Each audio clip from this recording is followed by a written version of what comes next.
டெல்லி குடியரசுத் தலைவர் மாளிகையில் பத்ம விருதுகள் வழங்கப்பட்டு வருகின்றன. முன்னதாக திரு அஜித் குமார் பத்ம பூஷன் விருது பெற்றார். தற்போது தமிழகத்தை சேர்ந்த ஓய்வு பெற்ற இந்திய கிரிக்கெட் வீரர் ரவிச்சந்திரன் அஸ்வினுக்கு பத்ம ஸ்ரீ விருது, இந்தியாவின் 4வது உயரிய சிவிலியன் அவார்டான பத்மஸ்ரீ விருது குடியரசுத் தலைவரால் வழங்கப்படக்கூடிய காட்சிகளை பார்க்கலாம். श्री रविचंद्रन अश्विन, खेल क्रिकेट।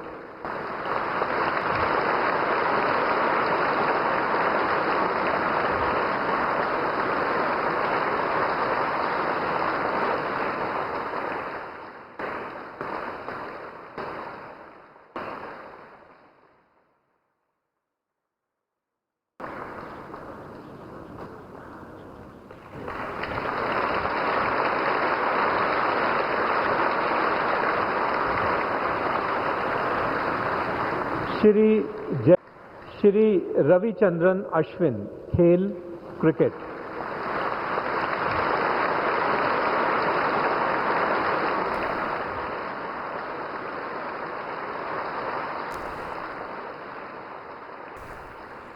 திரு ரவிச்சந்திரன் அஸ்வின் பத்மஸ்ரீ விருது பெற்றிருக்கிறார். அவருக்கு முன்னதாக திரு அஜித் குமார் அவர்களுக்கு பத்ம பூஷன் விருது வழங்கப்பட்ட காட்சிகளை பார்த்தோம். நாட்டில் முதல் ஹையர் சிவிலியன் அவார்டு என்றால் பாரத் ரத்னா, அதற்கு பிறகு பத்ம விபூஷன், அதற்கு பிறகு 3வது உயரிய விருது பத்ம பூஷன், அது திரு அஜித் குமார் அவர்களுக்கு வழங்கப்பட்ட காட்சிகளை பார்த்தோம். அவரது குடும்பத்தார் உற்சாகமாக அதை வாழ்த்திய காட்சிகளை பார்த்தோம். இன்னொரு பக்கம் திரு ரவிச்சந்திரன் அஸ்வின் அவர்கள் 537 விக்கெட்டுகளை டெஸ்ட் கிரிக்கெட்டில் வீழ்த்தி ஒரு இந்தியாவுடைய 2nd ஹையஸ்ட் விக்கெட் டேக்கர் அப்படிங்கிற சாதனையை படைத்திருக்கிறார். அதை கௌரவிக்கும் வகையில் அவருக்கு பத்மஸ்ரீ விருது வழங்கப்படக்கூடிய காட்சிகளையும் திரையில் பார்க்கின்றோம். இதை பற்றிய மேலும் விவரங்களோடு ராஜா. இப்போ நம்ம திரையில் பார்க்கக்கூடிய காட்சிகள் ஷெஃப் திரு தாமு அவர்கள் பத்மஸ்ரீ விருது பெற வருகிறார். அந்த காட்சிகளையும் பார்க்கின்றோம்.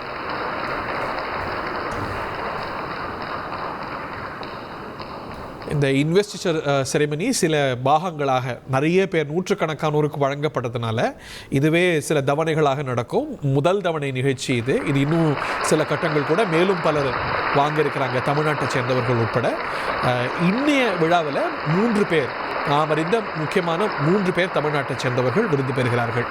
திரு அஜித் குமார் அவர்கள் பத்ம பூஷன் விருது பெற்றார். கோகுல் சந்திரதாஸ்.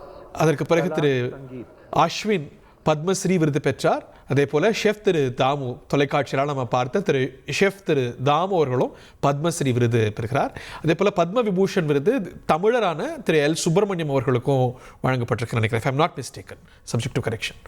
இதை பற்றிய மேலும் விவரங்களோடு செய்தியாளர் ராஜா இணைந்திருக்கிறார். ராஜா, ஓட்டியும் ஹரிகரன் குறித்தது போல் பத்ம விருதுகள் ஒவ்வொரு ஆண்டும் மத்திய அரசால் ஜனவரி மாதம் அறிவிக்கப்பட்டு பிறகு 2 கட்டங்களாக இந்த விருதானது வழங்கப்படுகிறது. இந்த வருடம் 139 பேருக்கு இந்த பத்ம விருதுகள் வழங்கப்படுவதாக அறிவிக்கப்பட்டிருந்தது. ஏப்ரல் மாதம் முதல் கட்டமும் மே மாதம் 2வது கட்டமும் விருது வழங்கப்படுகிறது. இந்த முறை தமிழகத்தை சேர்ந்த 13 பேருக்கு இந்த விருதானது அறிவிக்கப்பட்டிருந்தது. அதில் குறிப்பாக நடிகர் அஜித் குமாருக்கு பத்ம பூஷன் விருது அறிவிக்கப்பட்டிருந்தது. சற்று முன்பு நடிகர் அஜித் குமார் குடியரசுத் தலைவர் திரௌபதி முர்முடன் இந்த பத்ம பூஷன் விருது பெற்றிருந்தார். இந்த விழாவில் அவர் மனைவி, மகள் மற்றும் அவர் மேலாளர் மற்றும் அவர் சகோதரர் ஆகியோரெல்லாம் பங்கேற்று அவர் விருது வாங்கும்போது நின்று கைப்பற்றிய வரவேற்றனர். அதற்கு பிறகு பத்மஸ்ரீ விருதுகள் தற்போது வழங்கப்பட்டு வருகிறது. தமிழ்நாட்டை சேர்ந்த முன்னாள் கிரிக்கெட் வீரர் அஸ்வினுக்கு பத்மஸ்ரீ விருது வழங்கப்பட்டிருந்தது. அதுபோல் ஷெஃப் தாமுக்கும் இந்த முறை இந்த பத்மஸ்ரீ விருதானது வழங்கப்பட்டு இருக்கிறது. ஒவ்வொரு ஆண்டும் இந்த கலைத்துறை பல்வேறு துறைகளில் அந்த தனிநபர் சேர்ந்த சாதனைகளுக்கு மத்திய அரசு கொடுக்கும் இது அங்கீகாரமாக பார்க்கப்படுகிறது. அதில் இந்த முறை 13 பேர் தமிழ்நாட்டை சேர்ந்தவர்களுக்கு விருது அறிவித்தது பெரும் முக்கியத்துவமாக பார்க்கப்படுகிறது.